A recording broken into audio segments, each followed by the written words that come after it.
Hey everyone, today we have an unboxing from thecubicle.us.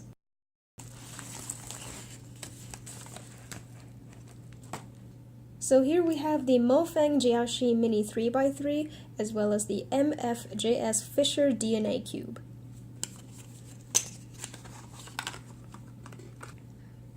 And here is the Mini 3x3. It is 50 millimeters. I heard this cube is quite good for one-handed, so I just wanted to pick one up.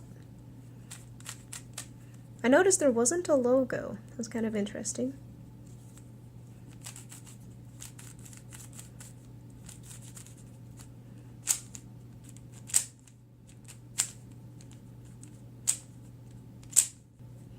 So there's definitely a good contrast between the shades. I know on video the yellow and the orange look pretty similar, but in real life this is more of a salmon color.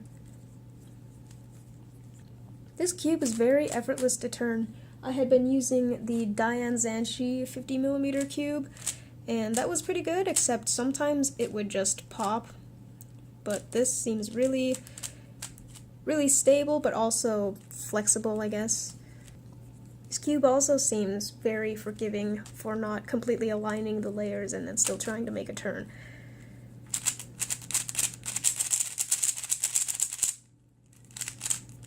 Yeah, I'm really impressed with this cube. I'm going to start getting into one-handed solving, so this is a good choice. Alright, and here is the Fisher DNA Cube.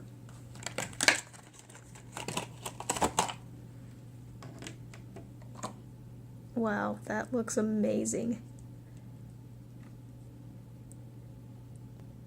Alright, so as you can see, this is the Fisher variation of the DNA Cube by MoFang JiaoShi. You can see that it's different on top. I have the windmill DNA Cube over here, so you can see these are slightly different. Alright, let's just get into some turning.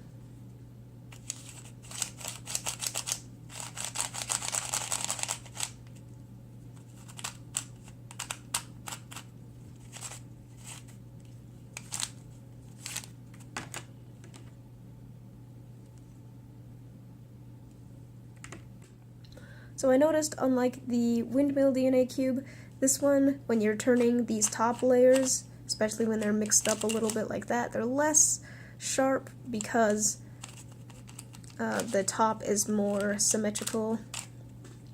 So if you notice on this puzzle, you end up having to put your finger on these sharper points, but not on this puzzle. Well, maybe a little bit, but... And so once you put it into the checkerboard pattern, you sort of get these same lines, just like with the other DNA puzzle, but they're not as continuous, I guess. I assume corner cutting is about the same as well.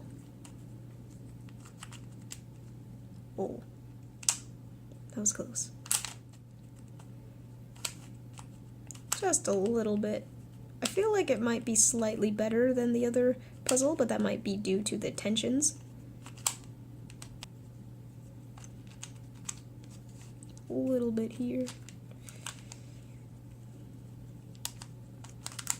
Oh, and then that's really good. So that's, I guess, a full piece. And that's about the same as this puzzle as well.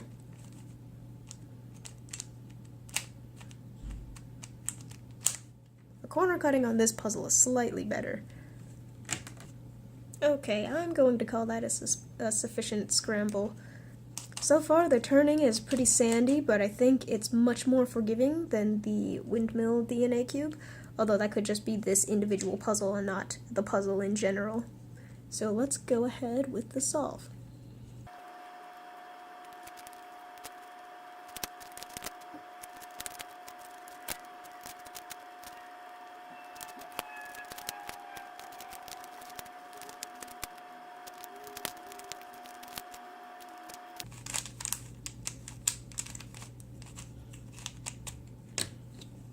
Okay, there it is. I think that was around 2 or 3 minutes. I actually was not timing.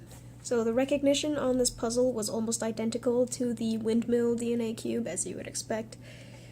Yeah, it was a very enjoyable solve, not too difficult. Very, very cool puzzle. I'm excited to have both of these in my collection. Alright, so that is the unboxing. I'm very excited for both of these puzzles, especially this one. I think it just looks amazing. I guess on camera it doesn't quite capture how awesome this puzzle looks in person, but I would highly recommend getting this puzzle as well as its red counterpart. And then this is also, I was surprised at how good this puzzle turned, so I also highly recommend this one. I'm actually going to be making a video on both of these puzzles. I think they just look so cool. They definitely deserve their own video so I can go more in depth. It'll probably be a sort of review, but these are probably the coolest shape mods out there, and I really hope that MoFang JiaoShi continues with this DNA series. Maybe we could see a DNA axis cube or a DNA ghost cube. That would be really cool. Alright, that's it for this video. Thank you very much for watching, and I'll see you next time.